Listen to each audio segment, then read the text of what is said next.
Hello everyone, this is Dawn over at Plot Chronicles. Today I want to tell you guys about my 4 favorite books for the month of January. Let's get started and talk about it.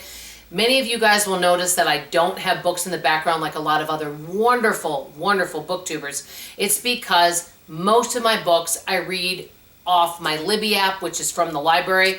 I would enjoy owning some of the books from some of my favorite authors, definitely, but I don't at this time because I currently don't have space for it. That may change though, and I will let you know if that happens. So what I'll do in most of my videos is I'm going to link the books below so that you could check them out at the library. You could purchase them if you wish. So I'm going to get right into it and tell you my 4 favorite books and just a little bit about it. Number 1, and I've mentioned a few of these on other videos, so I'm just going to go briefly over it and then you can make a decision and see if it's something that interests you.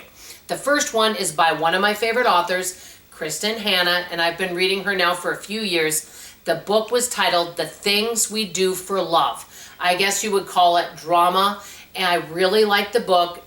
Maybe kind of a family story. This lady couldn't have children and has gone through some tough times. Her and her husband have now separated. She goes out and helps a family, or her family, at a family restaurant, and she encounters a young lady, or I guess would be a teenager, that needs her help, and her family kind of basically, kind of almost takes this young lady in to help her out, and she kind of becomes part of the family. It's a story of that, but there's a lot more to it than that, and some very interesting things. The thing that I really like about this book, and because it stands out, and I wrote a note on my spreadsheet, I absolutely love the ending.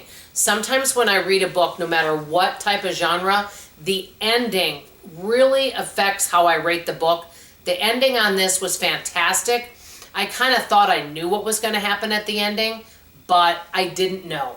And it was a really great ending, and I just think it was just brought everything together. So I'll say that. I'll link the book below, but it's by Kristin Hannah, The Things We Do for Love. Excellent.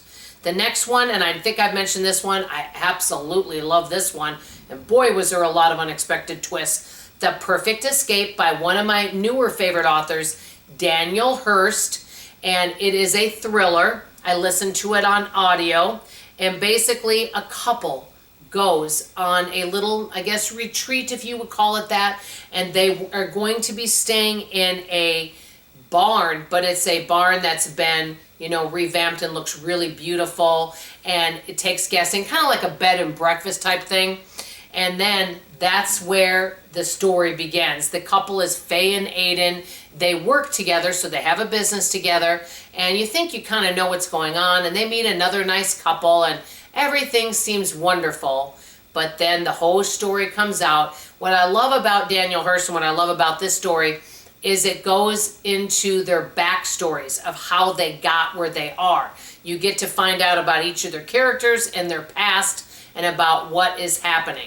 There's a lot of twists and turns. I would say some very unexpected things happen, and I would say the ending was a little bit unexpected. Let me just say that. So it's called The Perfect Escape by Daniel Hurst.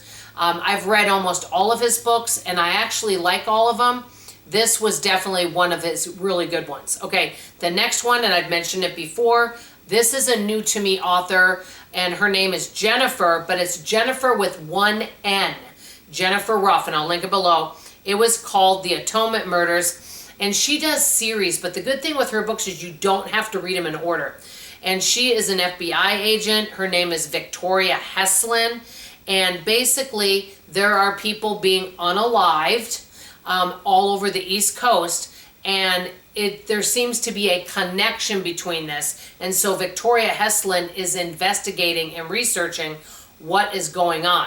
What I love about this book is it goes into all the characters, what they did, several years ago, what's going on in their life now, and you kind of connect the dots. I would say that there were a lot of unexpected things. Last but not least, and this is the first book that I read by this author, it was by Dr. Lucinda Berry, and it's called Saving Noah. I did a book review on this. Basically, it's about a child, a teenager that did a crime that is horrendous, and it basically tears a family apart. You get to hear about it from everyone's perspective, and it's a very, very interesting book. I already did a review on that. I know my getting to almost probably a little over 5 minutes, so I wanted to share about these 4 books. I'd love to know what are some of your favorite books you've read recently. Would these be books that would interest you? I'm going to put them in the comments below so that you can read about them and research them on your own. I'd love to know what's happening in your life. Love you, appreciate you, and I'll see you on the next video. Bye, everybody.